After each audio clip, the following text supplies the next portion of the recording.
Isma yang ajar kita sistem federal yang bukan. Ya. Islam sini dah ajar. Bila ada tuan rumah nak masuk, kena minta izin dengan tuan rumah, bagi tahu tuan rumah. Lepas tu dia kata masuk, masuklah. Kalau dia kata itu adab dia yang diajar oleh Islam. Dari sudut sosial je begitu. Tapi kita benda-benda begini jarang diajar. Bukan jarang diajar, jarang diikut. Ya. Sepatutnya kalau dibuat begitu harmoni lah. Dibuat begitu harmoni. Saya ingat dalam sidang dewan yang lepas saya sebut benda-benda ni sebab tuanku suruh eratkan antara persekutuan dengan negeri. Ya, cuma masalahnya ayah yang banyak langgar daripada anak. Anak ikut je.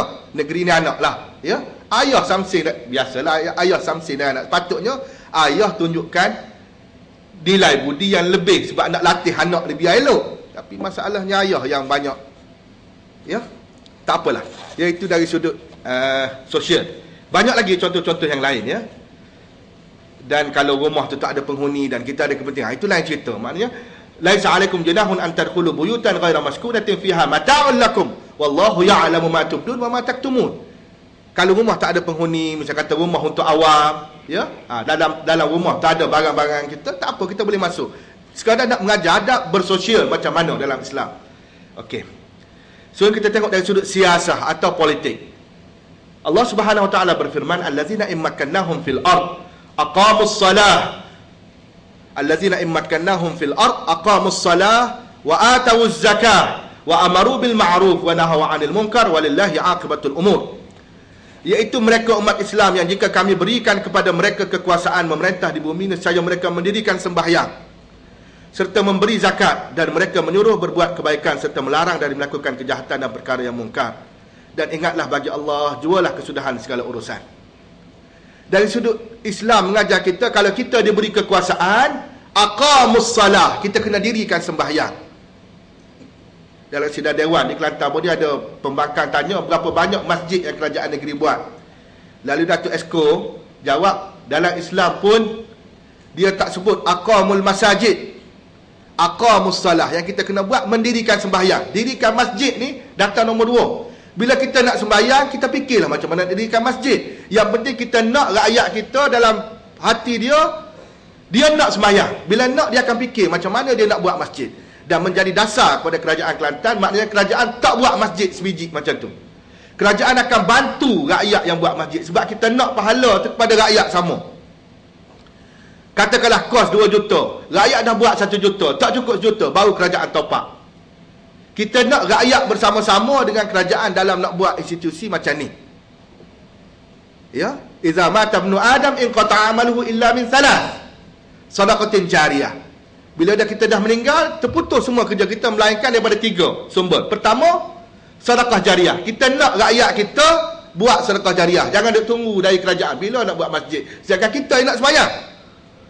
Jadi apa yang kita nak, kerajaan nak supaya rakyat kita ni nak sembahyang. Biar ada perasaan nak sembahyang, barulah usaha dia ada ke arah itu. Fikir, buat meeting, buat apa ni, komiti macam mana nak kumpul duit apa, barulah ada usaha ke arah itu. Macam orang nak kahwin lah, bila nak kahwin dia usaha lah. Tak ada duit dia kerja. Tapi kalau tak ada target dia tak akan buat relax, tak tahu, hanyut dalam kehidupan dia. Begitulah maknanya kita nak supaya aqamus salah, mendirikan sembahyang. Dan sembahyang ni kita kena faham bukan dalam konteksnya yang sempit, sembahyang dalam konteksnya yang luas. Kerana sembahyang itu sendiri mengajar kita macam mana kita nak hidup. Ya, masa saya dah tak ada, saya tak boleh nak huraikan panjang. Kita pergi pada, ingat nak huraikan lagi tak boleh, ya. Ekonomi Allah Subhanahu, antaranya Allah Subhanahu wa taala berfirman, ya ayyuhallazina amanu idza nudiya lis-salati min yaumil jumu'ah fas'au ila dzikrillah wa dzarul bai'. Zalikum khairul lakum in kuntum ta'lamun. Fa idza qudiyatus salah fantashiru fil ard wabtaghu min fadlillah wazkurullaha katsiran la'allakum tuflihun. Hai orang yang beriman, idza nudiya lis-salati min yaumil jumu'ah, apabila dipanggil, diseru untuk solat pada hari Jumaat, fas'au ila zikrillah, kamu kena bersegera untuk mengingati Allah Subhanahu wa taala. Zalikum khair wazarul bai', tinggal jual beli. Wazarul bai'. Zalikum khairul lakum in kuntum ta'lamun. Yang demikian itu lebih baik kalau kamu tahu. Fa iza qudiyatis salah, bila selesai menunaikan sembahyang, fantashiru fil ard, bertebaranlah kamu di muka bumi. Wabtaghu min fadlillah. Carilah daripada kelebihan yang Allah Subhanahu wa taala peruntukkan untuk kamu. Wazkurullaha katsiran la'allakum tuflihun. Ingatlah pada Allah, mudah-mudahan kamu akan beroleh kemenangan. Apa yang saya nak mention, apa yang saya nak sebut di sini, pertama, larangan Allah supaya bila dah dengar azan, berhenti urusan jual beli, pergi solat. Bila lepas solat, bersegera pergi cari apa yang kamu nak cari atas dunia. Ini menafikan apa yang orang kata Islam ini menghalang kita daripada bekerja. Buat kerja Islam tak nak lah, ekonomi hebat-hebat Islam tak nak. Ini orang yang tak faham, orang yang buat-buat tak faham. Islam nak supaya diatur kehidupan kita. Bila dengar bunyi azan, berhenti. Lepas tu buatlah kerja kamu. Ya? Boleh nampak kan? Bukan kata tak boleh nak suruh kamu duduk kat masjid je, wirid sehari semalam. Tak. Ada waktu yang kamu kena berhenti kerja. Tunaikan solat, ingat pada Allah. Lepas tu buat balik kerja kamu. Islam nak menyusun balik kehidupan kita supaya kita, ya. Dan ayat ni saya letakkan di bawah ekonomi, di bawah tajuk ekonomi, sebab dia membincangkan perkara fantashiru fil ard wabtagu min fadlillah. Ya. Sama juga dengan bila kita baca ayat Al-Quran yang Allah Subhanahu wa taala sebut aqimus salah wa atuz zakah. Dirikan olehmu akan sembahyang, kita fahamlah. Wa atuz zakah, dan tunaikan olehmu akan zakat. Apa maknanya? Maknanya nak Islam nak daripada kita supaya kita ni jadi orang yang boleh mengeluarkan zakat. Siapa kata Islam tak bagi kita kerja kuat untuk jadi kaya? Kalau kita tak ada duit nak keluar zakat dengan apa? Ya? Kalau kita tak ada duit nak keluar zakat dengan apa? Sedangkan Allah suruh kita keluar zakat, sebagaimana Allah suruh kita sembahyang. Ya, jadi benda macam ni yang kita nak faham. Maknanya Allah nak supaya kita boleh keluarkan zakat. Ya, bukan boleh menerima zakat, tapi boleh mengeluarkan zakat. Ya, saya dalam majlis-majlis sumbangan zakat ke sumbangan apa, saya sebut benda ni. Nabi sebut al-yadul ulya khairun min al-yadis sufla. Tangan yang di atas lebih baik daripada tangan yang di bawah. Makna tangan memberi lebih baik daripada tangan menerima. Jadi kita nak yang mana? Nak yang tukang terima ke nak yang tukang bagi? Nak yang tukang bagi kena kerja kuat untuk jadi pengeluar zakat yang boleh bagi zakat. Ya? Okey, dan boleh bagi derma. Okey, bagaimana Al-Quran berperanan? Kena cepat-cepat nanti dapat apa ni? Okey, antaranya keislaman Sayyidina Umar Al-Khattab telah disebut dalam ucap utama tadi, saya tak nak ulang, ya. Saya nak sebut Rabi' ibn Amir. Rabi' ibn Amir ini salah seorang daripada tentera Islam yang hebat, tentera biasa, tapi dia boleh bercakap depan Rustum. Rustum ni siapa? Ketua terus tentera Parsi. Amerika, Rusia lah, Amerika lah sekarang ni, ya.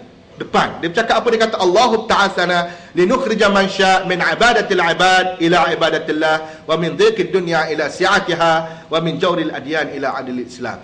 Bila Rustum tanya, yang kamu duk susah daripada sebenarnya tanah Arab datang sampai ke Parsi ni, duk perang ni nak apa?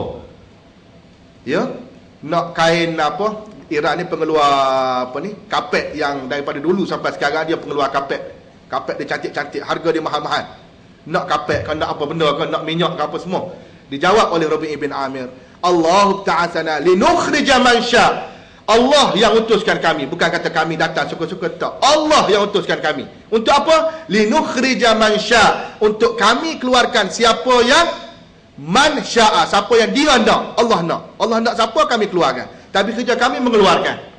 Mengeluarkan daripada apa? Min ibadatil ibad ila ibadatillah, daripada menyembah sama-sama hamba.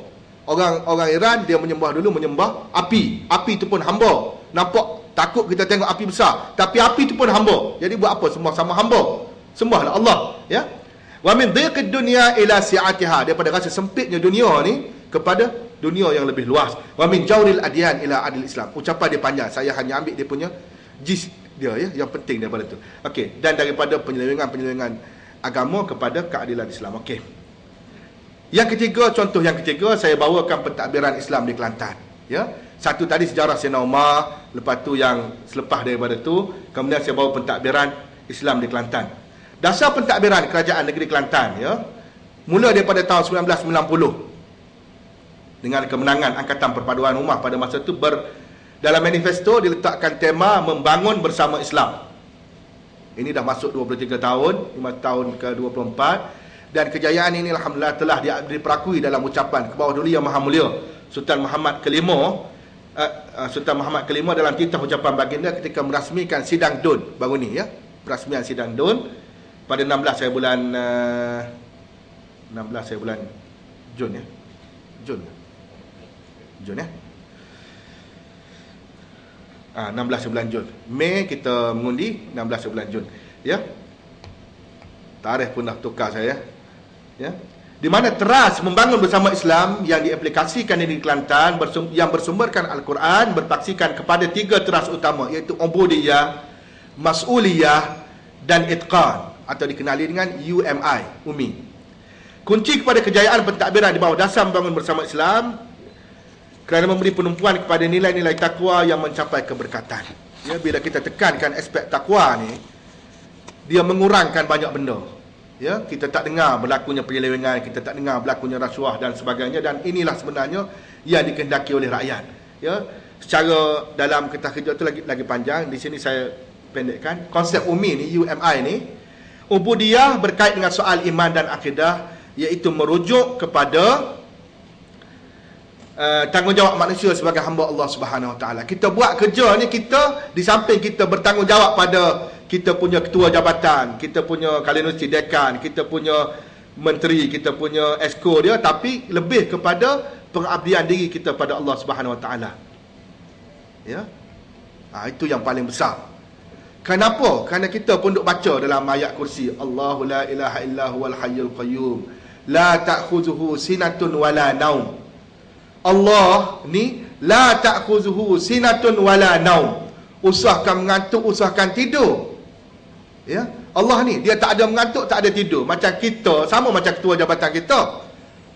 Kita tak tidur lagi, dia tidur dah. Dia mengantuk sebab dia manusia. Tapi yang kita nak ni daripada Allah Subhanahu Wa Taala, yang tidak menerima tidur dan tidak menerima mengantuk. Jadi kalau kita main-main, maknanya masa dah tamat. Tak boleh panjang lah. Mas'uliyah. Mas'uliyah. Tak boleh panjang lah. Lain kali lah kalau ada masa saya cerita lagi. Mas'uliyah menekankan soal amal tanggungjawab accountability yang salah dengan tuntutan syariat.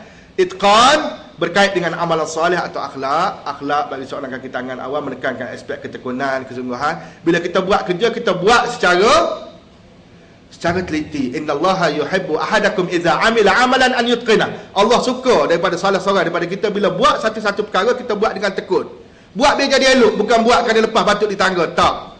Jadi kalau kita buat begitu, insya-Allah kita boleh mengangkat masyarakat kita, kita boleh mengangkat negeri kita, kita boleh mengangkat negara kita. Tapi kalau ciri-ciri ini tak ada, kita hanya boleh gaji hujung bulan, dan gaji kita belum tentu lagi bersih 100% kalau kita curi tulang. Kita boleh gaji hujung bulan, tapi belum tentu gaji kita bersih kalau kita curi tulang. Ya, patut kita buat kerja pukul 8, kita mengait dulu kalau perempuan. Bukan sini ya, perempuan mengait dulu pagi. Jadi macam mana gaji kita nak bersih.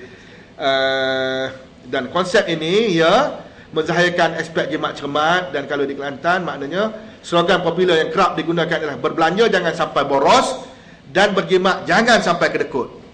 Ya. Ini yang berhormat bekas Menteri Besar Kelantan, mantan Menteri Besar Kelantan, memang ayat ni memang sentiasa disebut ni.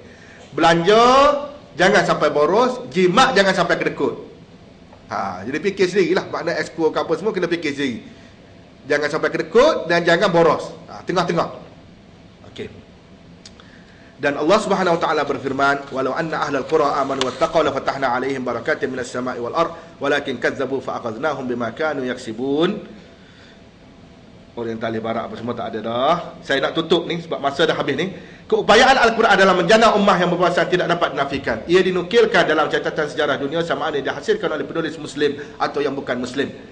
Keperluan kepada memahami aspirasi Al-Quran dalam proses penjanaan tenaga manusiawi yang memerlukan penghayatan kepada keseluruhan ajaran Islam. Ya, pakej ajaran Al-Quran telah diterima secara keseluruhannya dan sebarang usaha memisahkan pakej ajaran tersebut akan menggagalkan usaha menghasilkan ummah yang berwawasan. Saya minta maaf pada tuan pengerusi, ahli panel dan seterusnya, tuan-puan yang dihormati dan dikasihi sekalian ya, kerana masa yang saya ambil saya dah lebih ambil masa orang. Minta maaf. Aku qul hadza wa astaghfirullah li wa lakum wa lisa'il muslimin wa muslimat. Assalamualaikum warahmatullahi wabarakatuh.